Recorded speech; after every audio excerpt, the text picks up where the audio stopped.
સનાતન વાર્તા, સનાતન વાર્તા. નમસ્તે, મારું નામ સૌરભ શુક્લ છે. સનાતન વાર્તાના આ એપિસોડમાં તમને વાર્તા સંભળાવવાનો છું દ્વાદશ જ્યોતિર્લિંગમાં ચતુર્થ ક્રમે ઉલ્લિખિત ઓમકારેશ્વર જ્યોતિર્લિંગની. આ સ્થળ મધ્યપ્રદેશમાં નર્મદા નદીના કિનારે સ્થિત છે. આ જ્યોતિર્લિંગની એક વિશેષતા છે અને એ છે કે અહીં 2 જ્યોતિર્લિંગ છે, શ્રી ઓમકારેશ્વર અને શ્રી અમલેશ્વર. પરંતુ બંને જ્યોતિર્લિંગ એક જ ગણાય છે. શિવપુરાણ અનુસાર ઓમકારેશ્વર જ્યોતિર્લિંગની ઉત્પત્તિનો એક ઇતિહાસ છે. શૌનક અને અન્ય ઋષિઓએ પુરાણોના કથાકાર સૂતજીને ભગવાન શિવના ચોથા જ્યોતિર્લિંગ ઓમકારેશ્વરની ઉત્પત્તિ વિશે જણાવવા માટે પોતાની જિજ્ઞાસા વ્યક્ત કરી. તેમણે સૂતજીને કહ્યું, તમે સર્વજ્ઞ છો, કૃપા કરીને અમારી જિજ્ઞાસાને તુષ્ટ કરો. આ સાંભળીને વ્યાસજીના સૌથી પ્રિય શિષ્ય સૂતજીએ ભગવાન શિવનું ધ્યાન કર્યું અને પોતાના મનને સ્થિર કરીને, એટલે કે એકાગ્ર કરીને એમણે ભગવાન શિવના ચોથા લિંગ ઓમકારેશ્વરના ઇતિહાસની વાર્તા કહેવાનું શરૂ કર્યું. એક સમયે દેવર્ષિ નારદે ભગવાન શિવની ગોકર્ણેશ્વર સ્વરૂપમાં ખૂબ જ ભક્તિ અને પૂર્ણ સમર્પણ ભાવથી પૂજા આરાધના કરી. આમ કરવાથી એમને પરમ આનંદ અને સુખ પ્રાપ્ત થયું.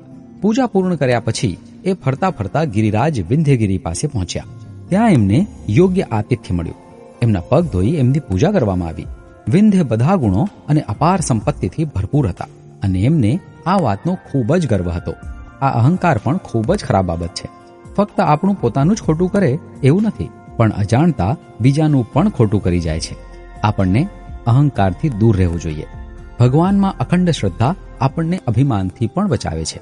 પહેલી વાત, જો આપણી પાસે શ્રદ્ધા હશે તો અભિમાન આવશે જ નહીં, અને જો આવી પણ ગયો તો વિશ્વાસ કરો, ભગવાન એને આપણી અંદર રહેવા જ નહીં દે.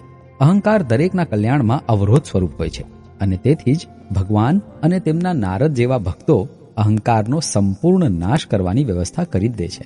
જ્યારે દેવર્ષિ નારદ ગિરિરાજ વિંધ્ય પાસે પહોંચ્યા ત્યારે તેમણે વિંધ્યમાં સર્વશ્રેષ્ઠ હોવાનો અને બધા જ ગુણોથી સંપન્ન હોવાનો એક ઘમંડ જોયો અને ખૂબ જ દુઃખી થયા. વિંધ્યે એમને એમના દુઃખનું કારણ પૂછ્યું. વિંધ્યે પૂછ્યું, હે દેવર્ષિ, શું તમને મારામાં એવું કંઈક જોવા મળ્યું જેનાથી તમે દુઃખી થયા છો? શું મેં તમારા આતિથ્યમાં કોઈ ભૂલ કરી છે?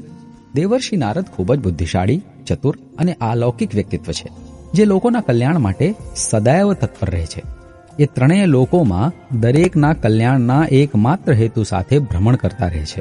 દેવર્ષિ નારદ જે કંઈ પણ કરે છે એમનો ઉદ્દેશ્ય બધાનું કલ્યાણ થાય એ જ હોય છે. એમના 2 લોકોને લડાવવાની જે વાત પ્રચલિત થઈ ગઈ છે ને, એ ખરેખર સાચી નથી. દેવર્ષિ નારદે વિંધ્યાચલને કહ્યું, હે વિંધ્યાચલ, તું બધા ગુણોથી સંપન્ન છે, તેમાં કોઈ શંકા નથી, પણ મેરુ પર્વત સમક્ષ તારું કોઈ મહત્વ નથી. તેના શિખરો સ્વર્ગ સુધી પહોંચે છે. મેરુ દેવતાઓનું નિવાસ સ્થાન છે, એની સામે તારી કોઈ કિંમત નથી. આટલું કહીને દેવર્ષિ નારદ ત્યાંથી જતા રહ્યા. દેવર્ષિ નારદની વાત સાંભળીને વિંધ્ય ખૂબ જ દુઃખી થયા. કોઈ પણ વ્યક્તિ કાયમ માટે શોકમાં ન રહી શકે. દુઃખમાંથી મુક્તિ મેળવવાનો માર્ગ શોધવો જ જોઈએ. એક બીજી વાત, જો આપણે આ ઘટનાને દેવર્ષિ નારદના વ્યક્તિત્વ સાથે જોડીએ તો એવું લાગશે કે એમણે બંને વચ્ચે ઝઘડાની સ્થિતિ ઉત્પન્ન કરી નાખી, જેમ સામાન્ય રીતે અજ્ઞાની લોકો કહે છે. પણ એ આપણી બુદ્ધિ પર ડિપેન્ડ કરે છે કે આપણે કોઈ વાતને કેવી રીતે જોઈએ છીએ. ભલે તમે એને કોમ્પિટિશનની રીતે જુઓ, તમારે તમારી જાતને વધુ સક્ષમ બનાવવા તરફ આગળ વધવું જોઈએ, નહીં તો તમે ઈર્ષ્યાના કારણે ખોટા કામ કરવાનું શરૂ કરી નાખશો. જ્યારે વિંધ્યે નારદ ઋષિ પાસેથી સાંભળ્યું કે એ મેરુ પર્વત કરતાં ઓછું મહત્વ ધરાવે છે, ત્યારે એ દુઃખી થઈ ગયા. પરંતુ એ દુઃખથી મુક્તિ મેળવવા માટે એમણે કયો માર્ગ અપનાવ્યો? ઈર્ષ્યા અને યુદ્ધનો? ના, એમણે આ દુઃખને દૂર કરવા માટે પોતાને વધુ સશક્ત બનાવવાનું નક્કી કર્યું અને ભગવાન આશુતોષ સદાશિવની પૂજા કરવાનું નક્કી કર્યું. વિંધ્ય ઓમકાર રૂપ શિવના આશ્રયમાં ગયા. ત્યાં એમણે ભગવાન શિવની માટીની મૂર્તિ સ્થાપિત કરી અને દૈનિક પૂજા, જપ અને ધ્યાન કરવાનું શરૂ કર્યું. 6 મહિનાની કઠોર તપસ્યા પછી ભગવાન શિવ એમના પર પ્રસન્ન થયા. ફક્ત 6 મહિનાની તપશ્ચર્યા? હા, વાર્તા તો આ જ પ્રમાણે છે. તમે એવી વાર્તાઓ સાંભળી હશે કે ઘણા ઋષિઓ અને સંતોએ હજારો વર્ષો સુધી તપસ્યા કરી હતી. તો જેવું ઉદ્દેશ્ય એવી જ તપસ્યા અને એ જ પ્રમાણનો સમયગાળો અને એ જ રીતનું પરિણામ. તપસ્યાથી પ્રસન્ન થઈને ભગવાન શિવ ત્યાં પ્રકટ થયા અને વિંધ્યાચલને પોતાના દિવ્ય સ્વરૂપનું દર્શન કરાવ્યું. ભગવાન શિવના એ સ્વરૂપને જોઈને વિંધ્યાચલ ભાવુક થઈ ગયા. એમણે ભગવાન આશુતોષની સ્તુતિ કરી.